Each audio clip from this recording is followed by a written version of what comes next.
Hello বন্ধুরা, কেমন আছো তোমরা সবাই? আশা করছি বেশ ভালো আছো।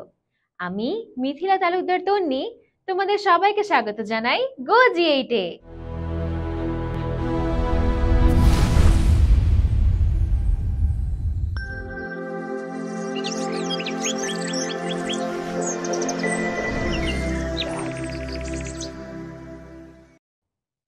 বন্ধুরা, আমাদের আজকের ইউনিটটিতে 3টি লেসন রয়েছে।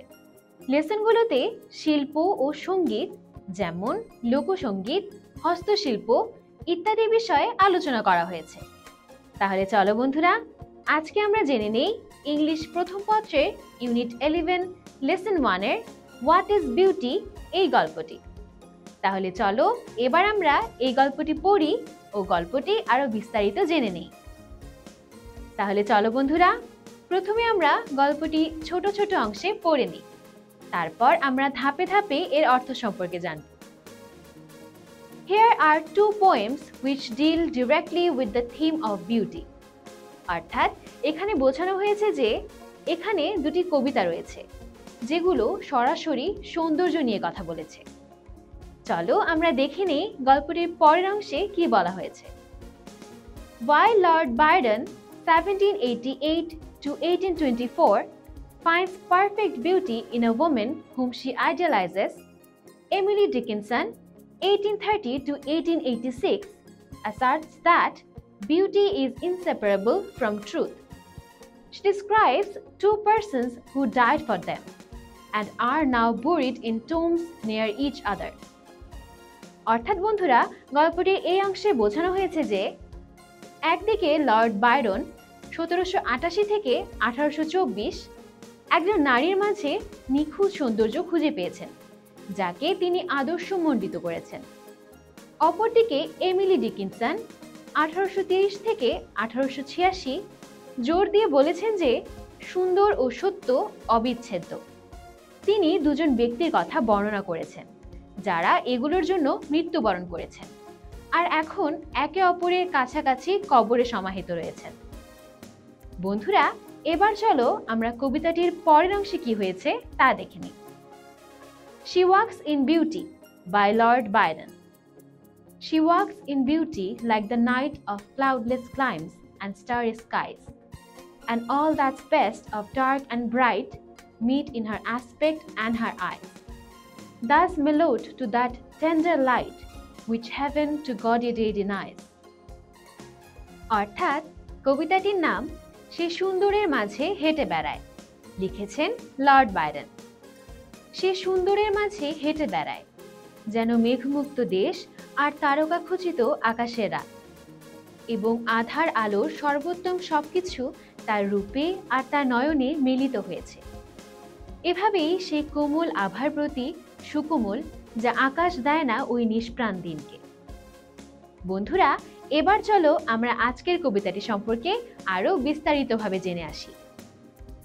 One shade the more, one ray the less, had half impaired the nameless grace, which waves in every ravine trees, or softly lightens where her face, where thoughts serenely sweet express, how pure, how dear their dwelling place.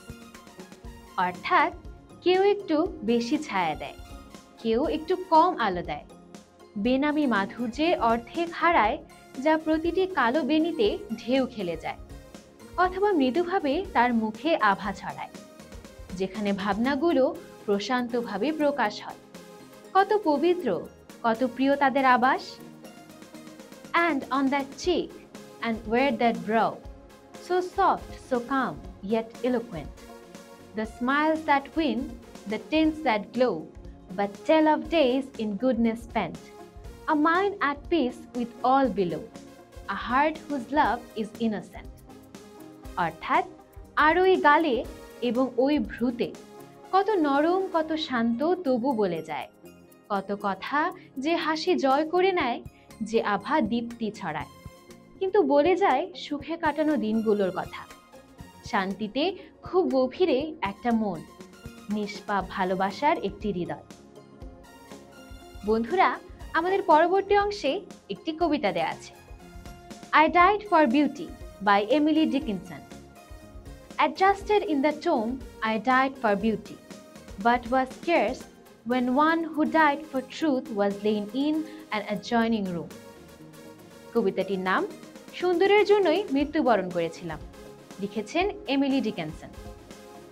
আমি সুন্দরের জন্য মরেছিলাম, কিন্তু নিতান্তই পারছিলাম কবরে থাকতে, যখন কেউ একজন সে সত্যের জন্য মরেছিল পাশের কক্ষে শায়িত ছিল। He questioned softly why I failed. For beauty I replied, and I for truth, the two are one. We brethren are, he said. And so as kinsmen met a night, we talked between the rooms until the moss had reached our lips and covered up our names. অর্থাৎ সে নরম সুরে জানতে চাইল আমি ব্যর্থ কেন? সুন্দরের জন্য আমার জবাব, আর আমি সত্যের জন্য। দুটি একই জিনিস। আমরা দুজন ভাই ভাই, সে বলল, যেন দুজন আত্মীয় অনেক দিন পর মিলিত হলো। আমরা দুজন দুই রুম থেকে কথা বলে গেলাম, যতক্ষণ না আমাদের ঠোঁটে শ্যাওলা জমল আর ঢেকে দিল আমাদের নামগুলো। বন্ধুরা, এবার চলো আমরা আজকের আলোচনা থেকে কিছু গুরুত্বপূর্ণ শব্দের অর্থ জেনে নিই। কিন্সম্যান অর্থ আত্মীয় স্বজন, টোম অর্থ সমাধি, ইম্পেয়ার্ড অর্থ প্রতিবন্ধী। বন্ধুরা, আজ তাহলে এ পর্যন্তই। পরবর্তী এপিসোডে আমরা এই গল্পের বাকি অংশটুকু দেখে নিব। সে পর্যন্ত তোমরা সবাই ভালো থেকো, সুস্থ থেকো এবং অবশ্যই গো জি8 এর সাথেই থেকো।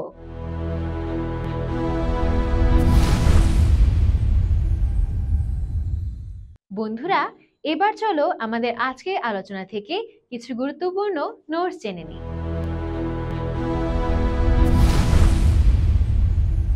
These two poems deal directly with the theme of beauty.